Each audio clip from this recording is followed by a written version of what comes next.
de volta com o programa Viva Saúde. Hoje nós estamos conversando sobre o transtorno do espectro autista, conhecendo um pouco mais sobre este transtorno, para a gente tentar entender, né, como é que vivem essas famílias que têm pessoas no transtorno do espectro autista, que muitas vezes enfrentam dificuldades, entre elas o preconceito. A gente está conversando com a Aline Gonçalves, que é mãe do Antônio Henrique. Antônio Henrique tem 12 anos. Cadê Antônio, Aline? Antônio saiu. Daqui a pouco ele volta por aí. Ele foi também. Beleza, mas horário bem retrado. Tá ótimo, mas ele esteve conosco no primeiro bloco, participou também. Antônio, que tem 12 anos e desde os 3 anos de idade foi diagnosticado, né, com o transtorno do espectro autista. E também estamos conversando com o André Bezerra, psicólogo, que inclusive é psicólogo do Antônio, está nos ajudando a compreender um pouco mais sobre o TEA. André, a Aline falou, né, que uma das terapias, acho que é terapia que se usa, é o ABAS, não é isso, Aline? O ABAS, né? E eu já escutei relato de algumas mães, eu acredito que isso vai estar relacionado ao grau do transtorno, né? Ao grau do comprometimento desse transtorno. E eu já escutei de algumas mães falando o seguinte: olha, eu preciso estar sempre em cima, sempre repetindo aquelas habilidades que ele conseguiu aprender, por exemplo, tomar água, por exemplo, ir ao banheiro. Eu tenho que estar sempre reforçando, eu não posso descansar para ele não perder essa habilidade. Isso acontece mesmo? O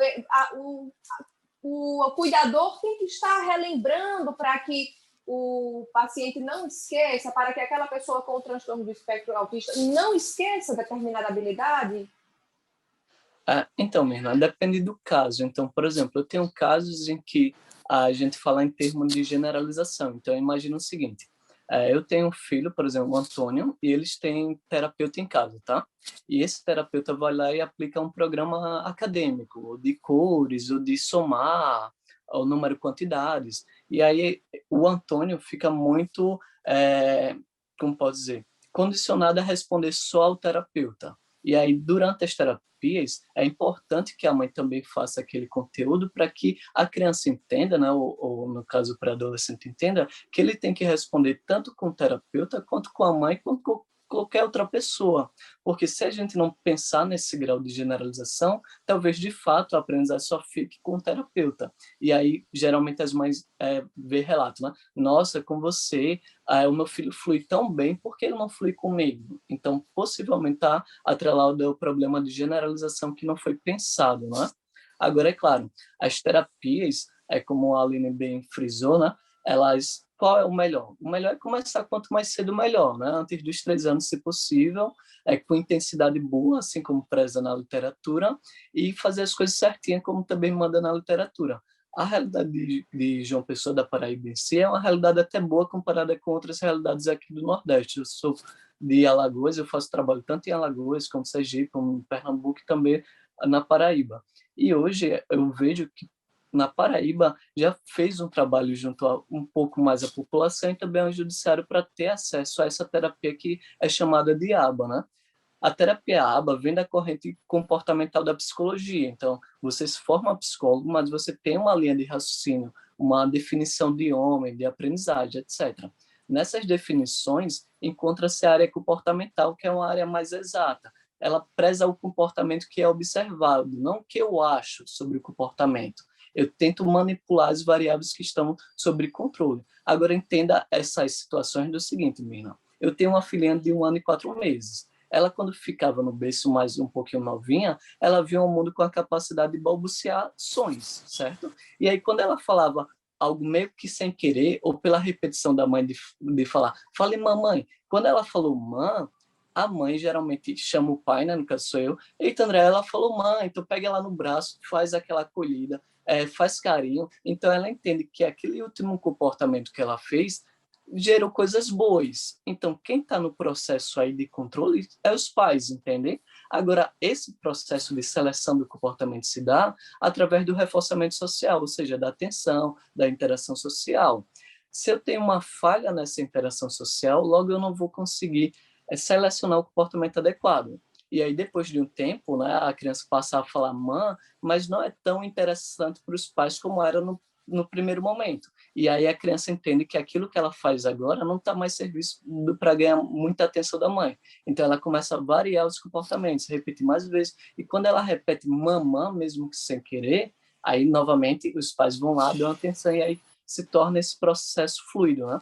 Tanto isso para os lados positivos, como é no caso de linguagem, né, vocal, como para os lados negativos. Então, tem aquele ditado, né? Quem não chora não mama, né? Então, o choro também tem função. Agora, quando o choro perde a função, a criança tenta de outros modos. E talvez, por exemplo, se uma criança bate a cabeça na parede, mesmo que sem querer, e a mãe dá atenção para aquela criança naquele momento, você acaba meio que sem querer dizendo, olha, criança, você agora para ganhar minha atenção, você não vai conseguir através do choro, você vai conseguir através de bater a cabeça na parede. Então você também cria uma bolinha de neve, se não for feito o trabalho de imediato, você compromete a integridade física dessa criança e também de todos ao seu redor, né? Caso não seja bater a cabeça na parede, mas agredir o coleguinha, entende? Aline, cada avanço, cada conquista é realmente uma vitória? Com certeza, é muito comemorada, parece uma festa. Eu me lembro, no meu TCC, há uns anos atrás, ele tinha deixado de falar mãe. Ele estava com uns 4 para 5 anos. Aí, no dia que eu estava terminando o TCC, eles falou mãe, até eu botei agradecendo, que aquela palavra tinha sido uma coisa muito ótima assim, na minha vida, tinha me renovado. Qualquer conquista. Eu até digo, os pais, eu tenho um filho típico hoje, pequeno, aí eu brinco muito com ele. Vou numa praia, antes da pandemia, para a praia, ficava brincando. As outras crianças vinham brincar. Eu disse, é porque os pais não sabem valorizar a brincadeira com a criança. Eu não tive muitas essas experiências, então ele nunca gostou muito de ficar próximo da gente. Então, eu valorizo cada conversa besta, bobinha, eu fico conversando, interagindo. Então, até as outras crianças que ficam próximas se aproximam de mim, porque eu fico magoada quando o pai diz, cala a boca, menino. Porque, para mim, a fala é uma coisa tão importante. Eu sentia tanta falta de uma conversa de uma criança. E você vê um pai mandando o filho calar a boca, para mim dói. Porque deixa eu falar, aproveita o que está falando.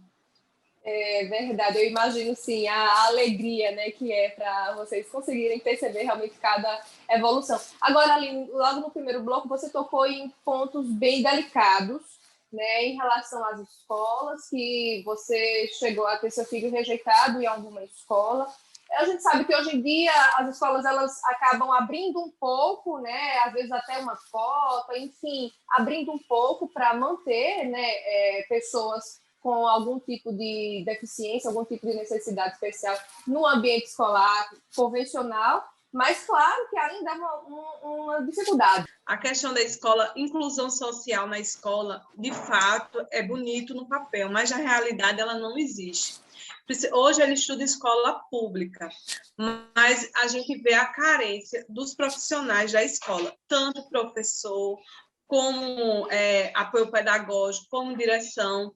São pessoas que não têm muitas informações sobre autismo, de como lidar, e não procura se aprofundar, apesar da prefeitura fazer algumas ações, de desenvolver, mas é uma coisa que eu acho que parte muito do profissional, esse interesse.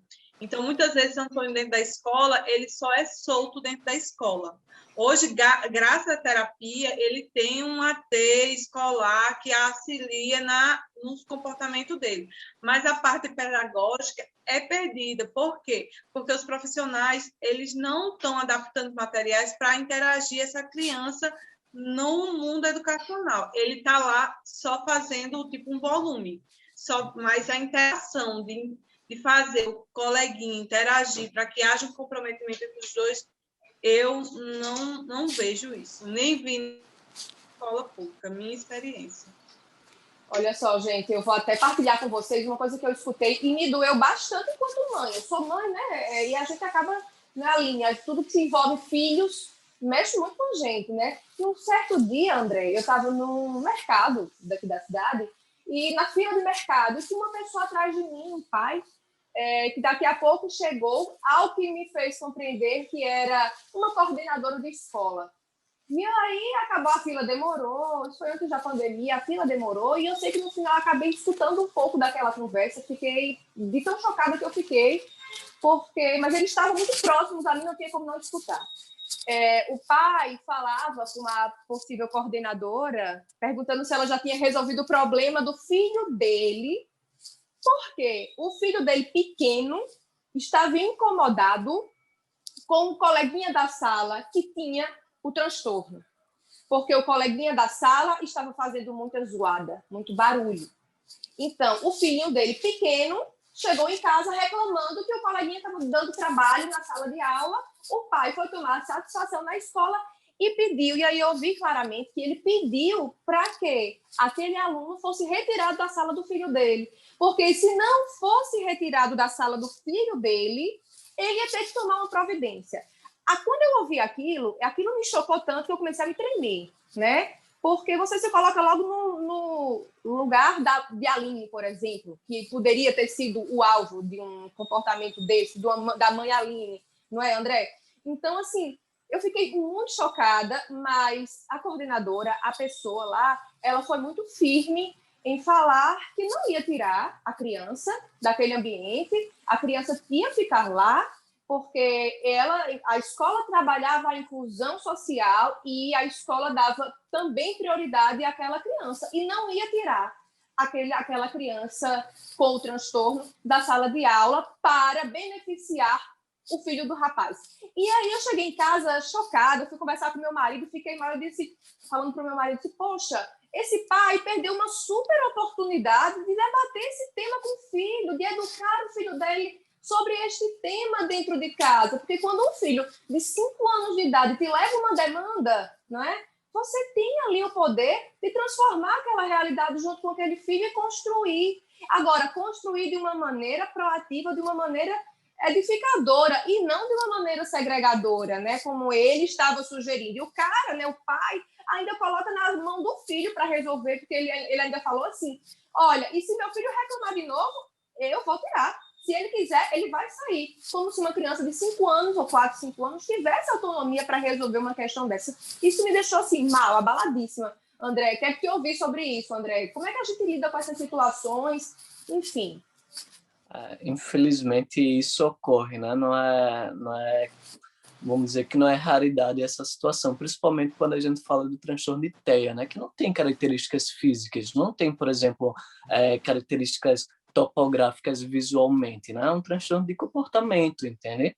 E aí, por exemplo, a escola, como a Aline bem pontuou, mostra uma inclusão, mas essa inclusão é espacial, né? Mas eu quero que ela seja baseada nas necessidades educacionais do filho ou de qualquer outra pessoa, né? E para isso também, eu vi muitas vezes as pessoas retirarem as crianças dentro da sala de aula para ir para a sala de recurso. Mas quando você olha a lei, Mirna, a sala de recursos ela pode ser utilizada, se necessário, no contraturno do coleguinha. Então, por exemplo, se Antônio estuda de manhã, ele não tem que ir para a sala de recursos pela manhã. Ele vai no período da tarde, entende?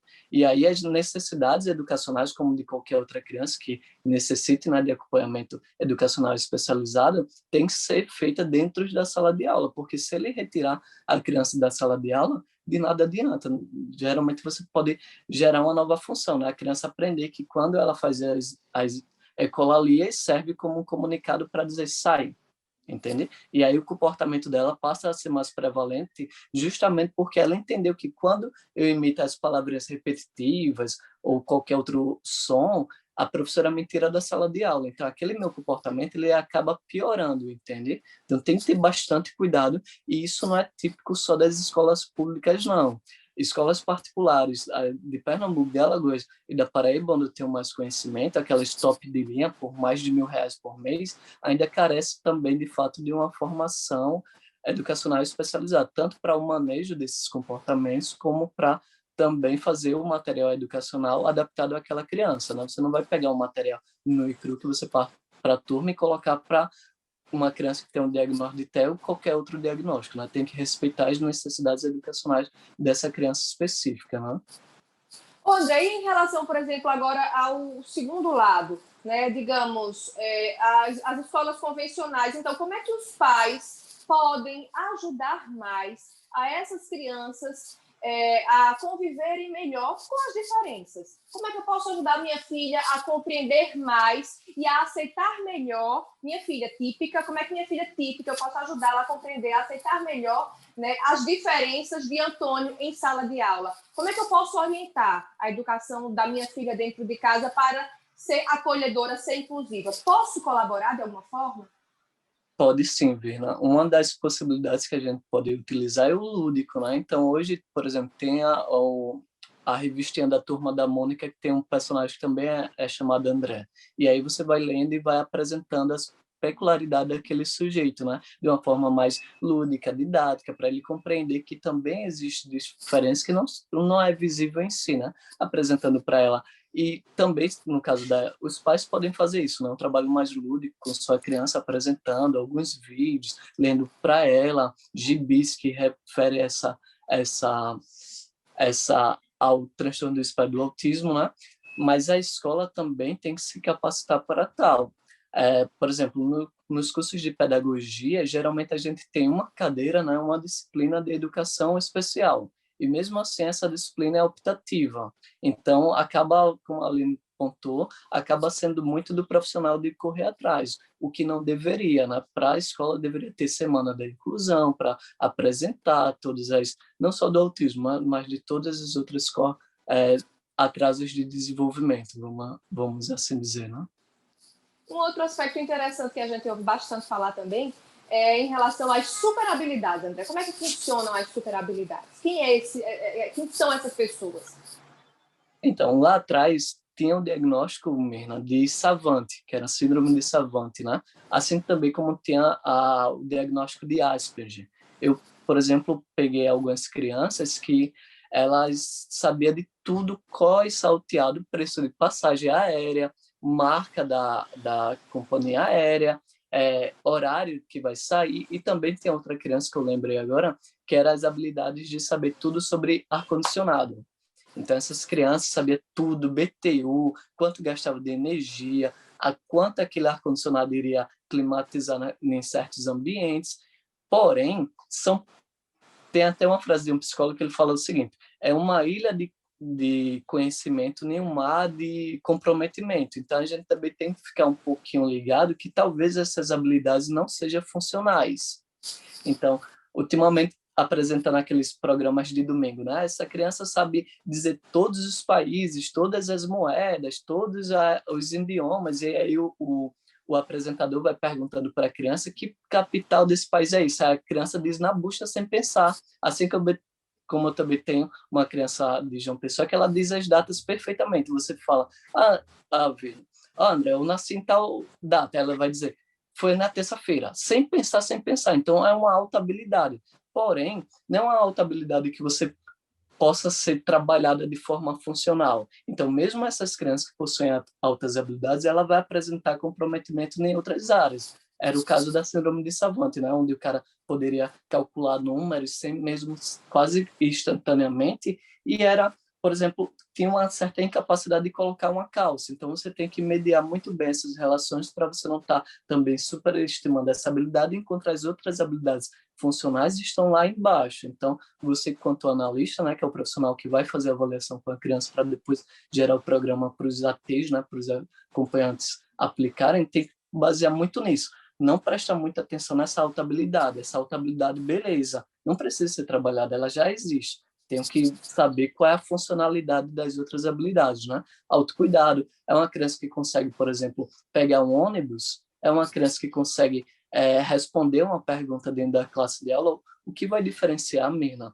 Uma criança que vai conseguir evoluir de outras crianças que não vai conseguir evoluir no transtorno do espectro do autismo é a capacidade dela de aprender sozinha. Então, essa é uma criança que consegue aprender por imitação, por segmento de instrução. Quando a professora diz, pegue a página, o livro tal na página tal, ela consegue entender esse comando e executar essa tarefa. Se ela não consegue, ela vai ser uma criança que talvez ela não consiga tantas habilidades. Se ela consegue fazer isso, logo ela vai ter o boom, né? Porque aí ela não precisa necessariamente de ter o psicólogo lá na frente dela apresentando os conceitos de matemática, seja lá qual for o programa. Nosso tempo já está acabando. Aline, última pergunta que eu queria fazer para você. Na verdade, eu acho que agora é o espaço de um recado mesmo. O que é que você gostaria que nossa sociedade melhorasse em relação às condutas, né, com as pessoas que têm o transtorno do espectro autista? A questão do que eu sempre bato nessa palavra é empatia, se pôr no lugar do outro. Às vezes é muito fácil você olhar, criticar, dizer que uma mãe está fazendo errado, que um pai está fazendo errado, mas você não se botar no lugar do outro, ver a dificuldade que o outro está passando, como é difícil você ter o diagnóstico de autismo, como é difícil você planejar uma vida de um filho e ser bem diferente do que você pensou ou sonhou. Então, não critique, não veja o comportamento de uma criança e fique já criticando que ela seja mimada, que a mãe passa a mão, que a mãe quer proteger demais. Não, é o comportamento dela que está sendo trabalhado.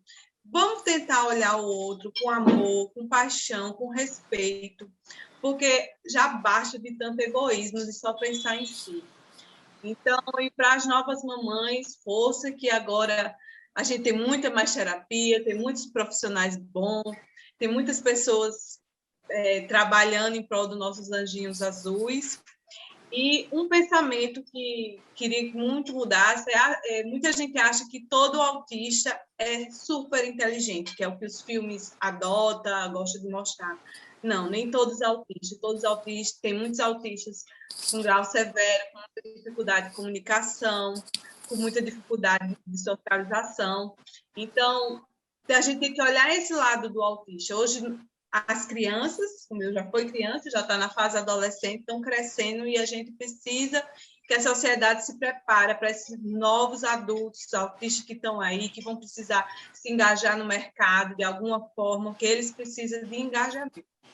Muito obrigada pela participação. Muito obrigada a você, Aline. Obrigada também ao Antônio, que participou com a gente. Ele sempre aí presente. Às vezes ele dava uma saída, mas voltava, ficava perto da mãe. Sempre presente, né? Sempre perto da mãe, mostrando aí também o apego que ele tem à mãe, o carinho que ele tem por essa mãe que é tão especial e cuidadosa. André, muito obrigada também pela sua participação, pela entrega do seu conhecimento aqui. Eu tenho certeza que quem está em casa gostou muito de aprender um pouco com vocês, né? Obrigada, André. Muito obrigado, Virna. É um prazer estar aqui presente com vocês. Pois é, o nosso programa vai chegando ao fim, mas antes de encerrar, você vai conhecer mais uma lei de autoria da Assembleia Legislativa da Paraíba. Só para você ter ideia, gente, cerca de 15 leis voltadas ao transtorno do espectro autista que beneficiam a este grupo, né, são de autoria da Assembleia Legislativa da Paraíba, sempre de olho, sempre atenta a esta causa, né? E aí a gente vai conhecer mais uma lei, a gente vai conhecer agora a Lei 9.670, que garante gratuidade de passagens intermunicipais para pessoas com algum tipo de transtorno mental ou mesmo algum tipo de deficiência motora, para que essas pessoas façam seus tratamentos de maneira digna, de maneira assídua. E essa lei garante também a gratuidade tanto para o paciente quanto para o acompanhante. Vamos conhecer aí. Você sabia que portadores de deficiência mental e sensoriais têm passe livre no transporte intermunicipal no estado da Paraíba? A Lei 9.670 garante esse direito. A gratuidade das passagens também é garantida para o acompanhante do paciente. E para conhecer outras leis da Assembleia Legislativa da Paraíba que melhoram a vida da pessoa com o transtorno do espectro autista, acesse o portal al.pb.leg.br. É a Assembleia Legislativa atuando junto ao povo da Paraíba. Vamos ficando por aqui também. Um beijo grande. A gente se encontra no próximo programa Viva Saúde. Tchau, tchau.